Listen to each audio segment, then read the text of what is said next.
started. We're at 12:01 by my clock. So welcome everybody. We've got lots to get through today, so I'm going to try to keep us moving pretty quickly. Dawn, I've got you during our announcement section. So we've got a couple things to get through first, and then I'll call on you. And let's see, what else? Okay, I think we're good to get started. I'm just going to mute my phone really quick here. Okay. All right, Dave, if you would put up the flag for us, we're going to start with the Pledge of Allegiance. Feel free to mute your microphone, or you can stay live, whatever you prefer. I pledge allegiance to the flag of the United States of America and to the republic for which it stands, one nation, under God, indivisible, with liberty and justice for all. Okay, do we have a volunteer for our invocation or motivational phrase today? John Duff, I see your hand. Yeah, so I was kind of doing some research on this and found the Kiwanis Club of Young Professionals in Western Jamaica, and they have a slew of motivational things to share, and I just pulled up a couple. I have two I want to share. The first is, the secret of getting ahead is getting started. That's a quote by Mark Twain. And then the other one, if I can find it here, I saved them so I can use them for future. If you cannot do great things, do small things in a great way. I like that. it. I highly recommend you guys check out their website and their Facebook page. They're doing a lot of stuff down there that is just impressive. I like it. Are you able to put that in the chat for everybody? I can sure try. I'm not real good about that. Maybe Josh Warner can help me out with that. Okay, awesome. Thank you. Yeah. All right, so our guests for today, we've got, of course, our speaker, which is Carly Sanders. She's going to be giving us some updates on the food program at Neighbor Impact. So we'll hear from her a little bit later. And then also, for those of you just signing in, Mike Hipple is visiting us from, he's the Lieutenant Governor for Division 10 out of WIUM in Wisconsin. I hope I got that correct. Yes, okay, perfect. So Mike found us via Facebook. So we're really happy to have you, Mike. Welcome. Let's see. I don't see any other guests at this point except for Dawn. Dawn is going to talk to us here during the announcement section. He's got some updates for us regarding our most recent food bank collection, and he's going to talk to us briefly about that. So let's move right along to announcements. I don't have birthdays. I know I usually cheat and go to our roster, or sorry, I go to our newsletter, but the newsletter still has, I think, March or April birthdays, and I haven't taken the time to go through the roster and figure out May birthdays, so I apologize. I'm way behind on May birthdays, I know. Next up, let's go ahead and hear from Dawn. How much food did we collect this last time? Okay, we got a few bags in this morning from stragglers. So your total was 754 pounds for this drive, which is a little higher than the last drive. So nice. So it's very good. It's really helpful with Kiwanis coming in on the odd months and Redmond Food Project coming on the even months. It really distributes my food drives better so that I have a better chance to manage my shelving and everything else as the food comes in. So, but a great job. Thank you. I really appreciate the food drive you guys are doing for us. If we have 2 more straggler bags, can those be just... All right. Well, see, or we might hit 800. I don't know. We'll see. Well, Dawn, we are super happy to help. We've heard that maybe there was no longer a need. So if you could clarify that for us. Okay. No, we still have, in fact, 1 out of 5 clients that come in, this is the first time they've ever been to a food pantry. And also looking forward, as you know, with rent relief and everything else, we know there's probably going to be a wave going in the future, but there's more and more people in Redmond who have never been to a food pantry, didn't even know we existed. I go out and talk to every new customer and ask them how they found out about us, that sort of thing. And usually it's from a friend or someone else who's been here. And then they come down and go, oh, I didn't even know this was here. So it's really been great to get new clients in here. So just to give you an idea for 2021, we're averaging about 234 households a month. That's about 840 clients, 228 children, 612 adults is what that equates to. Wow. So there's quite a need here in Redmond and the surrounding area. We actually cover the whole 550 square miles of the Redmond School District. So we go from Tumalo to Crooked River Ranch to Powell Butte and all the whole Redmond area. So we cover quite an area. So, so we get our food again from the regional food bank where Carly's at, and I average there about 4,000 to 5,000 pounds a week. I get from there, and then I get another about 4,000 to 5,000 pounds from private donations or from food drives. So that'd be like Safeway, Starbucks, St. Thomas Church, Fran's Bread, and then individual groups that donate. So I take in about another 4,500 pounds a month there that is distributed. So I'm sorry, I should have said on the regional food bank, it's about 20,000 pounds a month. I get about 4,000 to 5,000 pounds a week is what we kind of get there. So it's quite a process. And then I also, out of my budget, I purchase usually a beef a month from the 1017 project that turns into about 300 and some pounds of hamburger for me that I can distribute to the clients. And I also spend about $1,500 a month off the shelf at Walmart or grocery outlet or Costco, wherever, on filling in gaps where I have gaps of food that I just don't have on the shelf. Because we're trying to give our clients a really full grocery store experience and not shortchange them if we can help it. Just an overall, to give you an idea of St. Vincent de Paul, very proud to be managing here especially on the food pantry side. We're just in the process of going to a grocery store model. So within the next 3 months, I hope to have that converted, and the clients will actually come through with a shopping cart. They'll shop just like they are at Safeway, just that they won't pay at the end. They'll be limited to how many cans of this or how many of that they can take based on the size of their family. And then they can get to choose what they really need. And we don't waste anything that way. They're actually making the choices themselves. So we're really excited to get that converted. In fact, I just received a $5,000 grant from Oregon Food Bank today to help purchase some equipment. So that's really exciting for us. To give you an idea of the last year, of course, we had the wildfires, we had the pandemic, we had everything going on. My volunteers worked right through the pandemic. We're all still masked, social distancing as much as possible, doing all that to keep giving food out to the clients that need it. But we actually, we calculate our meals. We came out with about $855,000 worth of meals we distributed between October of 2019 and September of 2020. We also provided about $150,000 in clothing and household items to clients that needed them at no charge to them. We also did about almost $50,000 in rent relief, about another $25,000 in utility relief, and another $15,000 in other assistance like propane and putting them up in a motel sometimes, depending on the situation, domestic abuse, that sort of thing, where we can get them out of the household. But a total assistance that we did between October 2019 and September 20 was $1,088,065. So we're one of the biggest here in Redmond. We're helping everywhere we can and reaching out, especially to our homeless population, especially out in BLM and that sort of thing, to get them what they need to just survive day by day. So very rewarding situation. Hopefully one day I'll get to retire again and turn this over to someone else. But right now, I promised to stay till I got it converted to a grocery style, and that's what I'm doing. So the end is in sight. The end is in sight. Yes, I can get my golf clubs are clean, and my fly rods are coming out and getting polished. So yes. Not if I have anything. I saw your hand.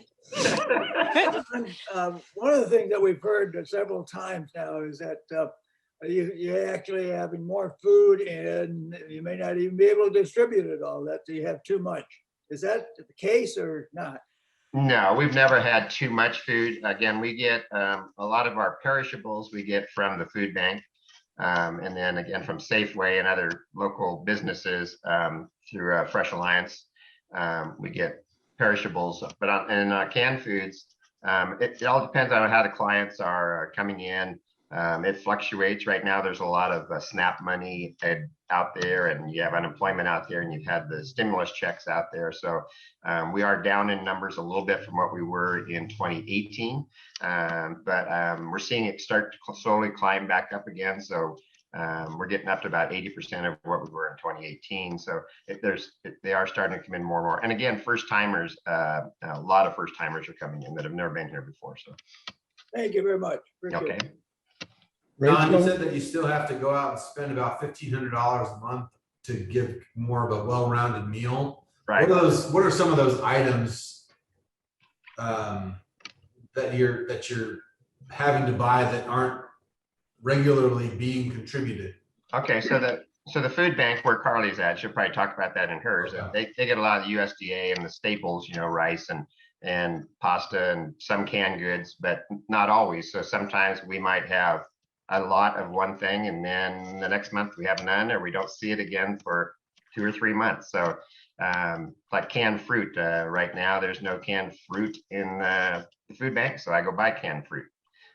They might have soup, but a lot of the soup is like right now they have cream of mushroom. I'm not a real cream of mushroom soup eater, just out of when I go fix a can of soup. So I'm going and buying a lot of chicken noodle soup and different things that are beef vegetable soup, things you actually I would eat if I sat down at the table and had and wanted soup. It wouldn't be cream of mushroom or cream of celery or that sort of thing. So so those are the kind of things we're filling in with. Sometimes there's peanut butter, and then sometimes there's not. Sometimes it just depends on the thing. Carly's shaking her head because she knows it just fluctuates all the time. Every Friday after their truck comes, I get a shopping list from them. I can look down it and see what they've got, and then I go up. A lot of times go to Walmart and supplement right off their shelves. So I'm buying sometimes diced tomatoes or that tomato products, that sort of thing, right off their shelves. Canned meats, sometimes tuna, chicken breast, that sort of thing. So it fluctuates. I just use I have a budget of the $1,500 that all comes from sales over at our thrift store, and I use that to kind of fill in the gaps when the food bank is short of something. So. Or it doesn't come in on a food drive. That's why between Redmond Food Project and yourselves, you're giving me a lot of food that I have to go out and purchase, which saves me money. So that's, again, why I can go out and buy a lot more beef and frozen, that sort of stuff, and give to the clients. Thanks. Thank you, Don. Okay.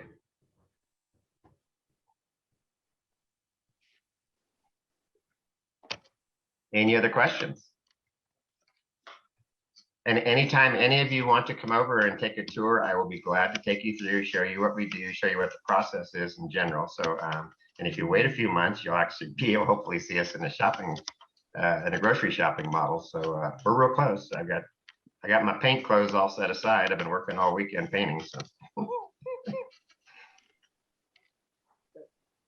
right. Well, thank you, Don. We really appreciate everything that you guys do for our community. It's huge. And we really appreciate you guys helping. I mean, it really does help. It really, we're trying to give a quality, same as if our clients went to the shopping in a grocery store and bought for themselves. We're trying to give them quality food and enough of it to sustain themselves until they have to come back again. So that's our mission here. So. And Don says he wants to retire again, but I have no interest in that happening. He's an awesome partner and he's doing amazing things there. And so I'm going to keep giving him things to do to keep him around. Sounds like you've got big shoes to fill. We'll talk. We'll talk. All right, Dan Tippy, I'm going to let you go next. I know you've got something to announce. So we're serving at Jericho Table this Friday night. I've already got a crew lined up, so we're in good shape for Friday night. But be thinking ahead to July 2nd. If you're interested, let me know. Thanks, Rachel. Of course. All right. Was somebody going to want to announce for Saturday? We've got Pete Ribble's memorial service. Does anybody want to talk to us about that real quick? I don't see any hands. So just quick reminder, 1 p.m. at Sam Johnson Park. It's going to be quite the event, I understand. And just a reminder, please park up above in the Redmond High School overflow parking that's right next to the swim center and walk down. I guess parking right down there at the park is going to be pretty crowded, especially with all the fire trucks and everything that they've got down there. So, but yeah, please come out and support Pete's family. And then Chris Ritchie, I know you've got an announcement for us. Yeah, two actually. Last call for Jared boxes. We've got about 20 to go, and I look forward to dropping those off next week. Remember, those are just plastic shoebox size containers that are geared towards kids that will be given to them while they're in the hospital. Right now, we're trying to collect some more that are 0 to 12 infants. There's been a kind of an uptick in need for those things. If you want more information on that, please let me know.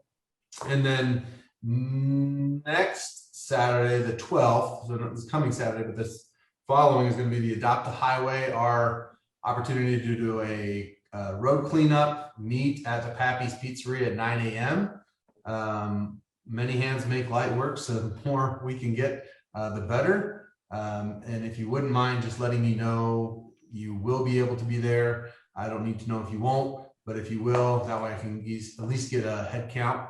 We'll probably do it for about an hour and a half to 2 hours, and then be done. Thanks. All right, thank you. Okay, so next up, I don't see Ann or Gary, so I'm just going to talk real briefly about Flag Day. So, Mike, just to bring you up to speed, our community is designated Flag City, USA, and I believe there's only 2 communities right now in the United States that have that designation. So what that means is on certain holidays, we line the streets with flags. And it's quite a process to put those up and take those down, maintain the slots where the flags go in, the flagpole goes into the ground. But so we clean out those slots early spring, and then, for each holiday we put out the flags. So our club is responsible for 1 day a year. Currently, that's Flag Day. So June 14th, Monday, is our day to put up and take down the flags. So I believe that Ann mentioned at our last board meeting that VFW, who usually partners with us, we can't count on them being able to assist us this year. So that means there's going to be an even greater need for volunteers. And I know we've reached out to the Key Clubs to see if they're interested in helping. I heard that possibly JROTC would be available to help us. I reached out to Kara Roach with the Chamber. She's got some students that are looking for volunteer opportunities, so tried to fill some gaps there. Perhaps those students are not already volunteered through Key Club or JROTC, but we do need adults to volunteer as well. So if you can make it, please do. And friends, family, neighbors, anybody you can enlist to help us, the more hands, the better. All right, and then so a couple updates from me. Just a quick update on my dad. He's doing amazing. Spent several days with him when I first got there. He was still in pretty bad shape, but throughout the course of my time there, he's recovered significantly. So he's able to navigate around his room on his own without any assistance. They're looking at transferring him from Sacred Heart to a local rehab hospital there in Spokane.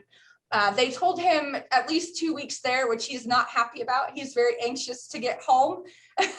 He's ready, but he's doing fantastic, way better than I could have expected at this point in his recovery. So we're very, very happy for that. So thank you for all of your thoughts and prayers. We wouldn't be here without it at this point. So, and then the update you've all been waiting to hear, in-person meetings.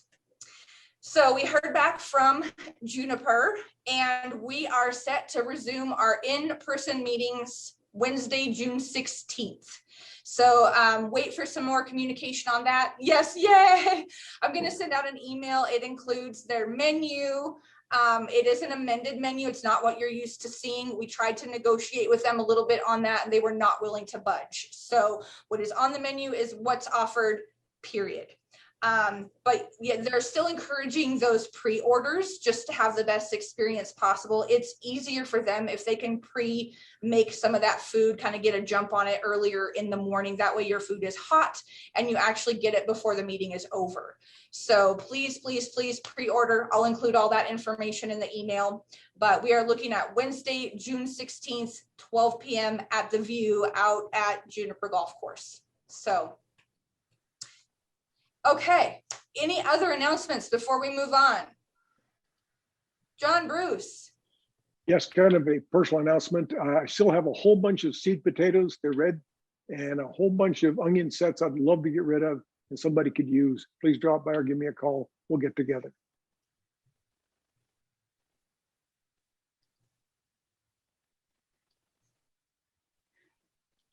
Okay, anybody else?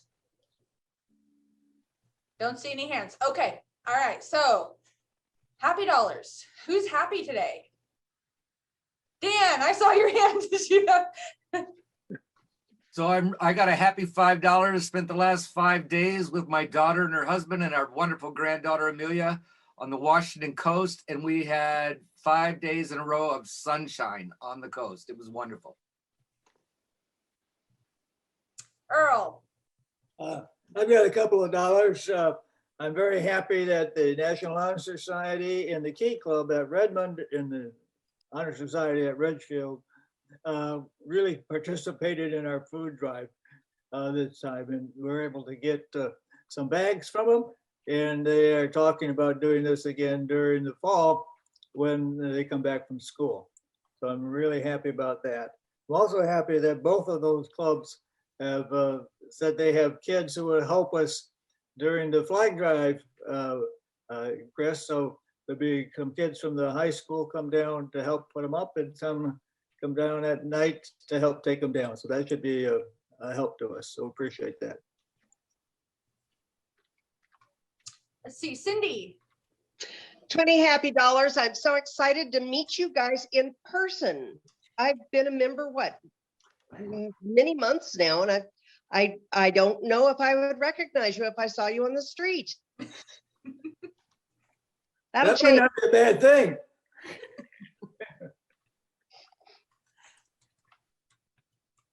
All right, anybody else? John Duff. Hello. Just happy that we're moving forward to meeting in person again. Also just happy to, Olivia's graduation and winding that down over the next couple weeks. So it's kind of nonstop fun over the next couple weeks with Olivia. So I'll put $5 in for that. Mm-hmm.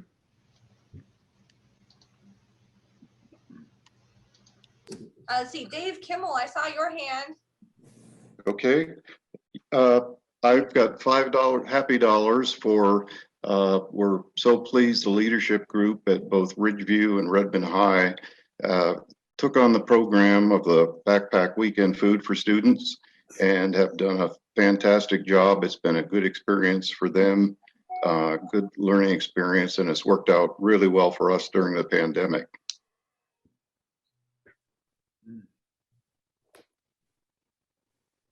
Okay, I'm just gonna start going across my screen. I see Penny next. Yeah, I'll throw in a happy dollar. I'm getting ready to go on vacation tomorrow. I'm gonna go down to Tahoe and see some old friends. I lived there for 10 years and so excited to go see everybody. Oh boy. Oh, great. All right, let's see. Everybody keeps shifting, so bear with me. Mike Patrick. I'll go for 10 happy dollars. First and foremost, Judy had hiatal hernia surgery yesterday, and I got her home this morning, and so we're on the mend there. 2 weeks ago, we got to go to Bismarck and spend a week with our kids. Got to watch grandson play or do a track meet and play 4 hockey matches. We got to watch the granddaughter play soccer, a couple of soccer games, and we got to watch 8th grade graduation. It was such a neat experience to finally see people back to normal, running around without masks, filling up stadiums, filling up restaurants, and enjoying life like it used to be.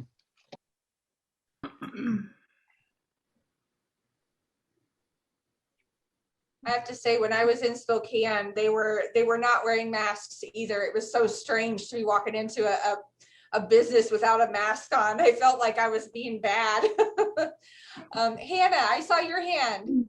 Oh, thank you.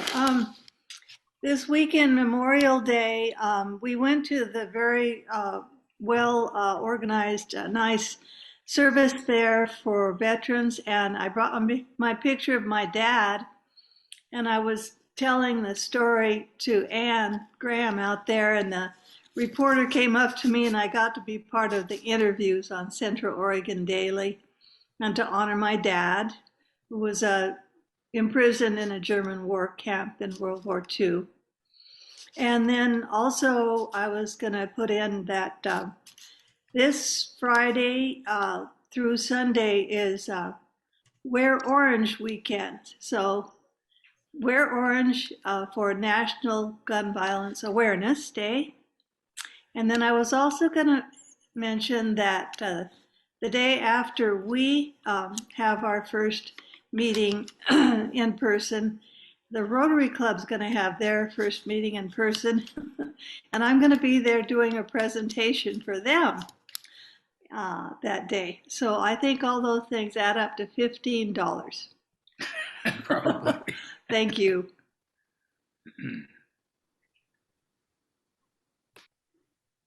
Josh Werner. So I've got $5 happy. I survived gallbladder surgery, as you guys probably all have heard by now. Midweek last week, I started having some serious abdominal pains and got rushed to the hospital, and the surgeon ripped it out of there pretty quick. So I'm feeling a lot better. I'm obviously back at work, which is a good thing. And I'm up and about and on the mend. So thank you guys all for your thoughts and prayers. I appreciate it a lot. And yeah, it's nice to be back.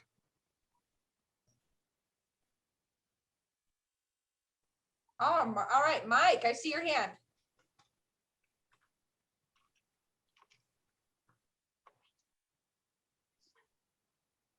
Oh, you're on mute. There you go.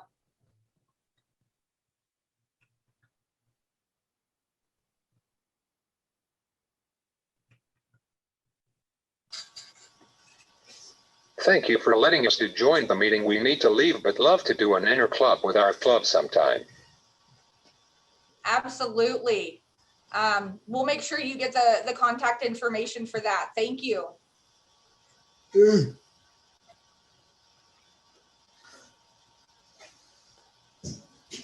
All right, Chris, happy dollars.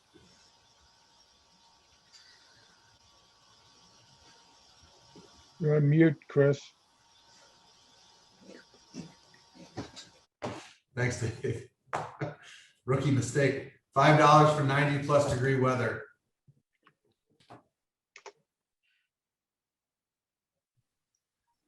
Yes. All right, John, I'll do $20 for happy dollars. There's just so many things to be thankful for. You know, Josh's quick recovery with gallbladder surgery, my dad's quick recovery, the nice weather, we get to meet in person again, and I could go on and on and on, but just many things to be grateful for. Okay, anybody else before we move along? I don't see any hands. Okay, and Dave pointed me in the right direction for birthdays. So I have June's in front of me. I'll have to circle back and do May some other time. But June birthdays we have, yesterday was John Wren. And looks like today is John Brond. Tomorrow, Noel Cook. And tomorrow, Chris Ritchie. So happy birthday to all of you guys.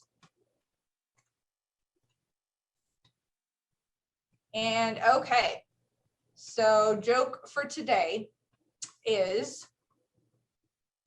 I got arrested for downloading the whole Wikipedia, but I told the officer I could explain everything.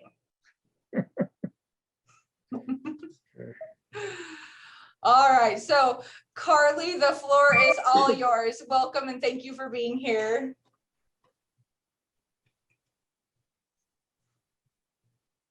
Thank you for hosting me.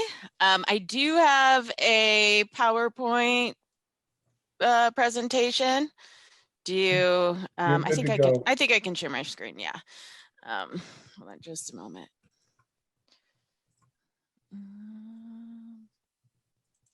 See if this will work. Okay, I gotta make sure. I have two screens and I never get it right. What can you guys see? Neighbor impact. Okay. All right. So my name is Carly Sanders. I'm the food program director at Neighbor Impact. I've been here now for 6 years. I also serve as the vice chair for the Oregon Food Bank Network. So it's a network of 21 regional food banks around Oregon. We are in Central Oregon. Our service area is Deschutes, Jefferson, and Crook counties, along with the Confederated Tribes of Warm Springs. I see a lot of familiar food faces just on this call already, so it's good to see some folks and a board member. And we have in the Central Oregon area about 50 partner agencies, and we have 6 direct client services ourselves. So I have a little bit of a snapshot of kind of what we've been experiencing in the food bank, the regional food bank here. Our major role in supporting Central Oregon is to provide food to our partner agencies. And so that is pantries like Dawn runs. When we can, backpack programs like I see Dave and Mary here, and meal sites. So that's our main role here, and it is also to provide any sort of we oversee compliance as far as food safety, handling, civil rights for all of our partner agencies, offer support and guidance, try and also help our agencies fundraise. So get some money and help with grants. So that is our major role here at Neighbor Impact. And so 2020 in COVID was a huge spike for us, and I have some more service numbers later on. But a lot of times I like to just start off by discussing what food insecurity is, because I have a lot of people often say, well, how do you know someone's really hungry? And, why don't you ask for proof? And we don't ask for income eligibility. We don't ask for identification. We ask people to self-report. And so before we dive into some of these food insecurity statistics, I like to talk a little bit about how we measure that and where we get that data. And that does come from a USDA food security survey. Folks are asked these questions that you see and more that you see on the screen. The longer version is in that link. But these are some of the questions that folks are asked, and if they answer yes to 3 or more of the survey, then they are self-identifying as food insecure. And then there's also a whole separate survey for families that have children as well, and so a separate set of questions. Moving on, let's see. Why can't I get this to move? What can you see now? I'm so confused. Same screen. Same screen, thank you. Same screen. All right. There you go. Go. Yeah, but then I missed a whole one. All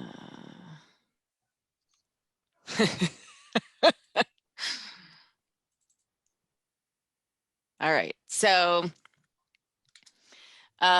these are some statistics from a comparison of 2018 2000 and to 2020. We don't have full numbers in yet on what that would look like, but we do know that in 2019, we saw one of our lowest rates of food insecurity across the United States. 2018 was similar. And then the projected overall food insecurity rate in all 3 of our counties jumped, as many of you have heard. We are anticipating more of a rebound.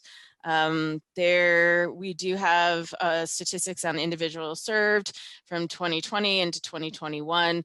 It is likely, the projection is that it's going to be a slow recovery. We're also not sure what food insecurity is going to look like as housing stipends, energy stipends, any of those moratoriums, as those start to expire, what then that will look like as folks start potentially visiting more emergency food sites.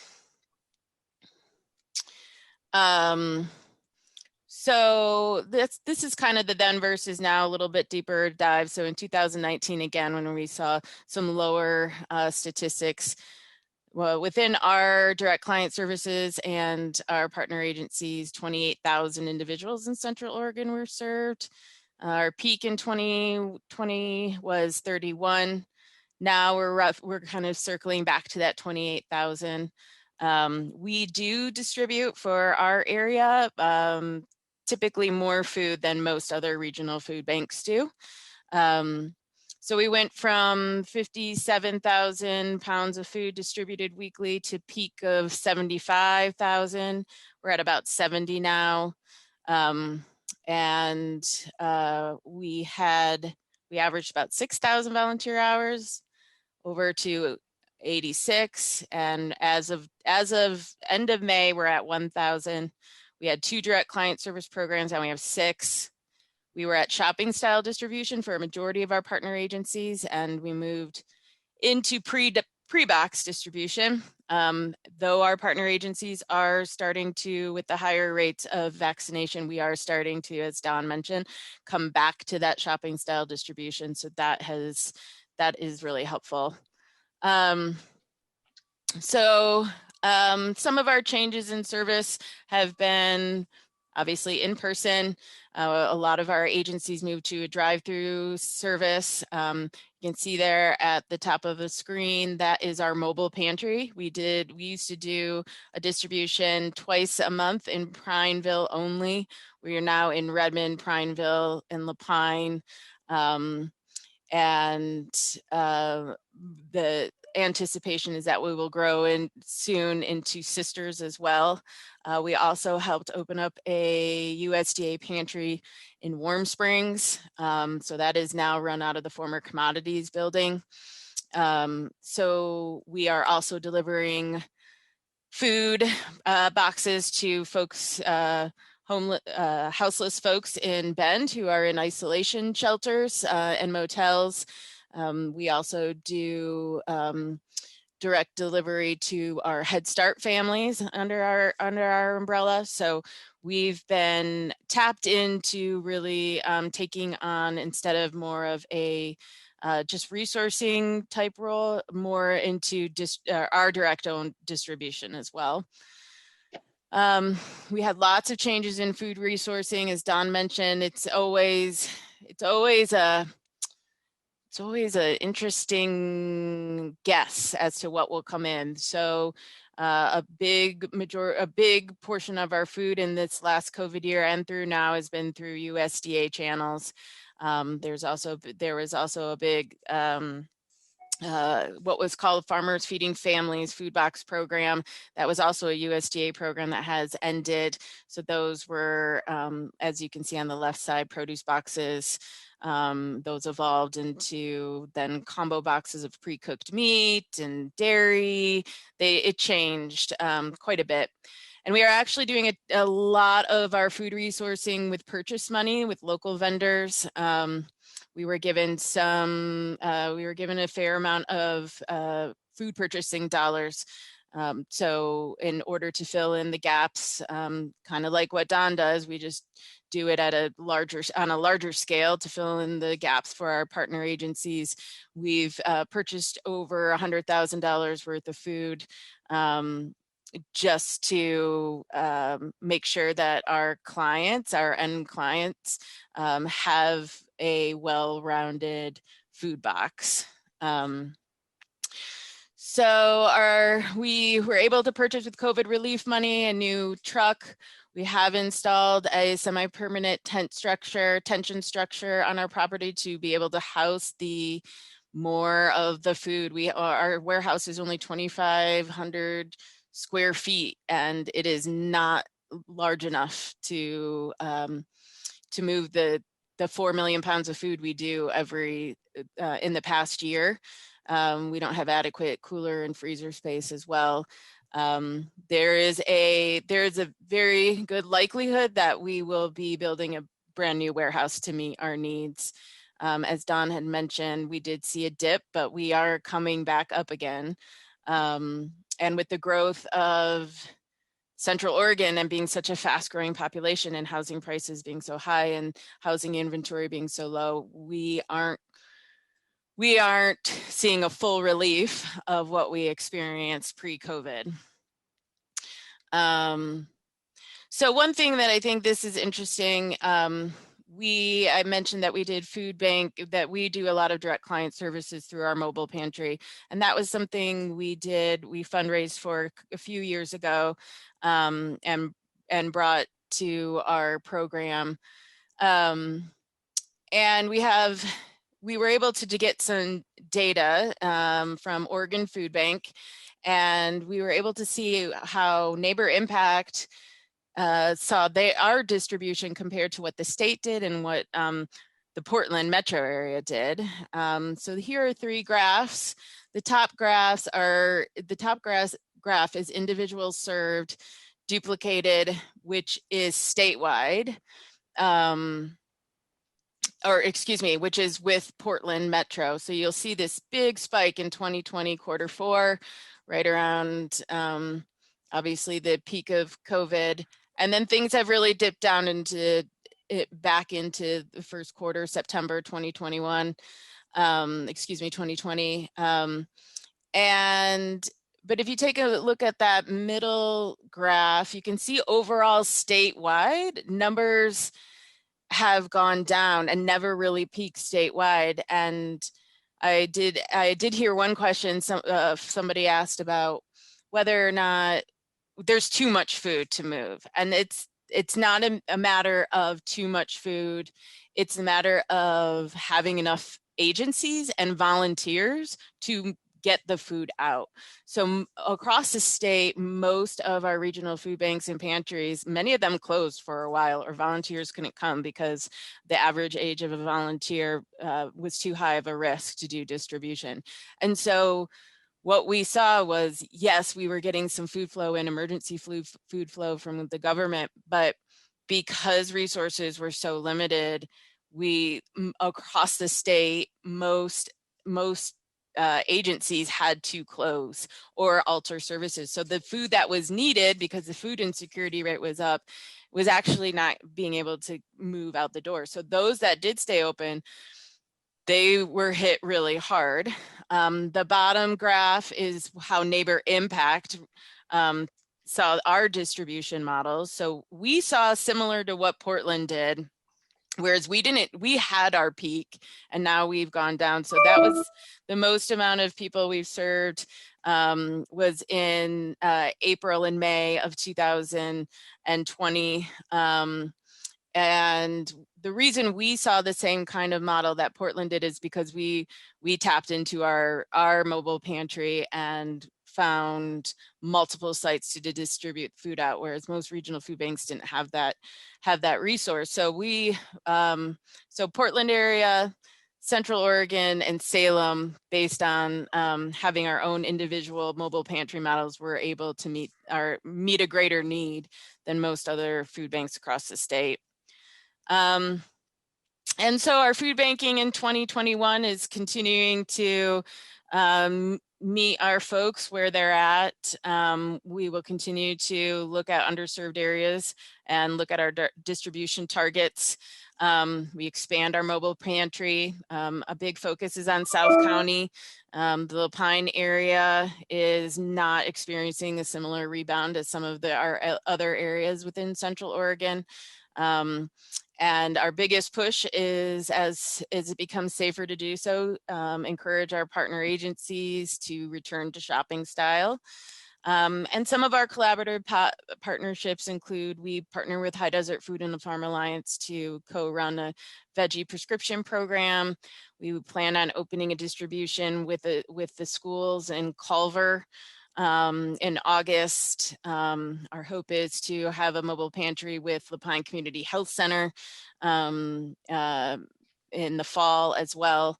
And of course, continue to look at sustainable food sourcing. We've had this influx of fast and furious food from COVID response federal dollars, but that is anticipated to go away in the next few months. So continuing to look at what that looks like as our need stays high.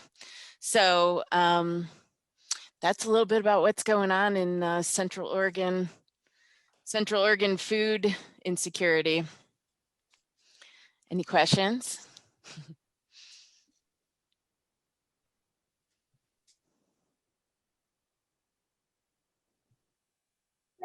I was just going to say that's a lot. I have 20 minutes. Give us a minute to absorb all that. But okay. I guess I'll just ask a question about just overall cost of food. I mean, we're all seeing it in the grocery stores. Everybody's bill seems to be going up. How do you ever see that dropping back down? And or how are you dealing with that additional cost when you actually have to go out and buy? Yeah, that's a good question. I don't see that cost going down in the near future. And I think a big part of that is what we're experiencing is that the labor shortage in long haul truck driving is a big factor in that. And that is hitting all markets, but definitely food. And so that's a big part of it. There isn't much anticipated for that to change here, at least for another year or so. We are able to, as a network, there is a food resourcing team through Oregon Food Bank, because we're buying.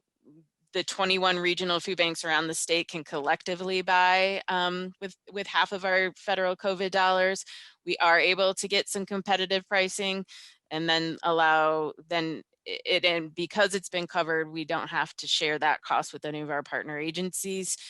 So that's been nice. We do have, but that bucket of money right now is set to expire at the end of this month. So then we'll start feeling the crunch again July 1st, unless something happens, which likely could. And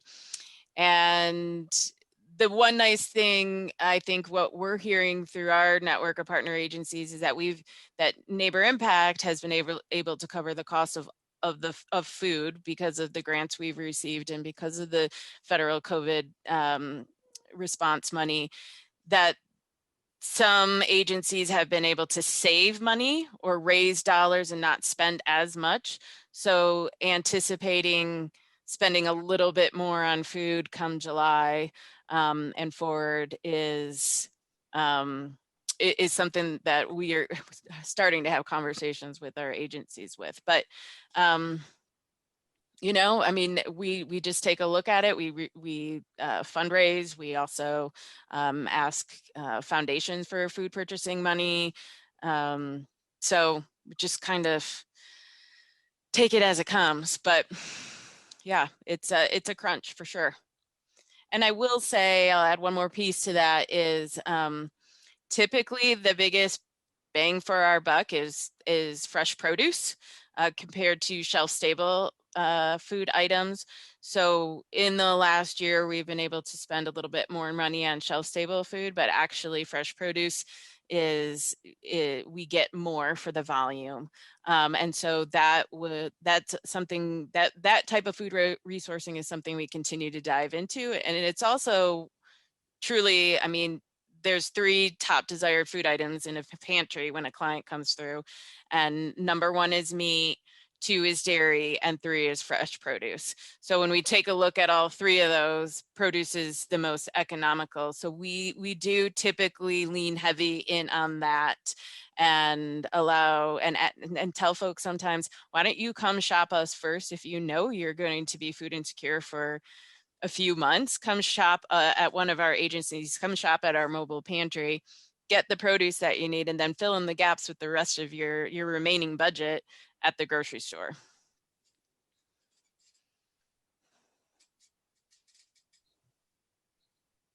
Hi, Carly. Thanks so much for joining us today.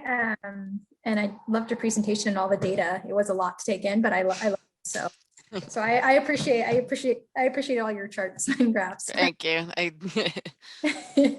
I wanted to just ask you a general question. I've been kind of curious and hearing little bits and pieces. I've heard, I don't even know where I've heard it, but I'll just say I heard it somewhere. But there was kind of like an encouragement to plant like an extra row of veggies in your garden this summer. And so tell me, I just would love to hear if you guys are accepting veggies, or how does that look on your end? Oh yeah, absolutely. And thanks for bringing that up. Yeah, we also partner with High Desert Food and Farm Alliance. And so we have I've heard a couple of different things. We usually call it Grow a Row, where we ask just, local backyard farm growers, if they have if they want to grow a couple extra zucchini plants and they've got a bumper crop of tomato, please bring it in. Don, you're accepting fresh produce, right? Absolutely. Yeah. I'd So rather give them fresh produce than a whole bunch of bread. agreed. Better for them, and yes. 100%. So most of our partner agencies love that fresh produce, especially if it's a different variety.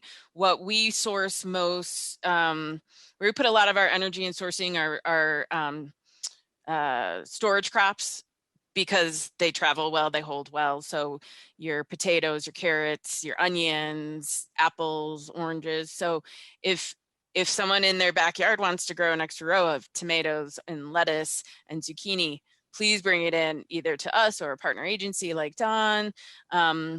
We will always accept it, and then we can send it through. And then we have asked also like local growers on a larger scale to do the same. And so we actually had a farm today. We had a gleaning group today that went out and got, I think, about 500 heads of lettuce. So the grower couldn't move it in time. Sometimes growers just contract for a certain amount of poundage or a certain amount of heads, or whatever their unit of measure is. And then if there's still left over in the field, we can activate a volunteer group to go glean, so harvest what's left in that field, and then bring it into the food bank. So that happened with our High Desert Food and Farm Alliance. They have a really great connection and have been awesome partners to activate what we call the glean team, pretty quickly and turn it around. So yeah, today we got in hundreds of heads of lettuce, which is awesome. So yeah, absolutely. We love produce. Thank you. I'll probably have to come over there later then, Carly. I knew you were like, I'm getting the insider information. Might as well. It's fresh. I'll see you this afternoon. I'm sure you will. I have another question for you, Carly. As far as fundraising goes, what kind of events or how do you guys fundraise? Like, what are your kind of modes of fundraising? Yeah, that's a good question. I spend a lot of time in this office grant writing. We also, we try and diversify our fundraising. So there's definitely some grant writing. We have, you know, some of our most successful campaigns are roundup programs at like the grocery store checkouts. So we have that with Market of Choice. We have that with Fred Meyer. Those have been very successful. So that's another another avenue. We have a couple of events. We have our empty bowls that we've been doing for years that helps to raise awareness on food insecurity. And then we also we couldn't have it this year, but we had our foodie crawl. So folks downtown Bend can go and experience small bites at different restaurants for a ticket price. And that was super fun. So we have events, we have partnerships with, you know, roundup type campaigns. Dutch Bros does their Dutch Love Day on Valentine's Day. So we have these, you know, local partnerships. We also do grant writing. We ask for specific money through foundations, matching campaigns. We also get money from the state. We have an Oregon Hunger Relief Fund. So, you know, every year we go and visit Salem and talk about the need and try and make sure we get a small slice of the pie from our state budget to continue work in hunger relief. So, yeah. Great, thank you.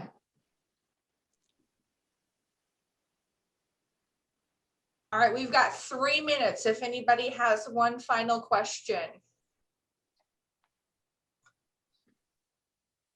I don't see any hands. Okay. Carly and Dawn, both of you, thank you so much for coming and talking to us today. We really appreciate everything that you guys do and for taking time out of your day to come and share with us. Thanks for having us. Yeah, thanks for listening. Thanks for caring. Well, have a great rest of your day, everybody. I hope to see you soon. Bye. Bye. Bye.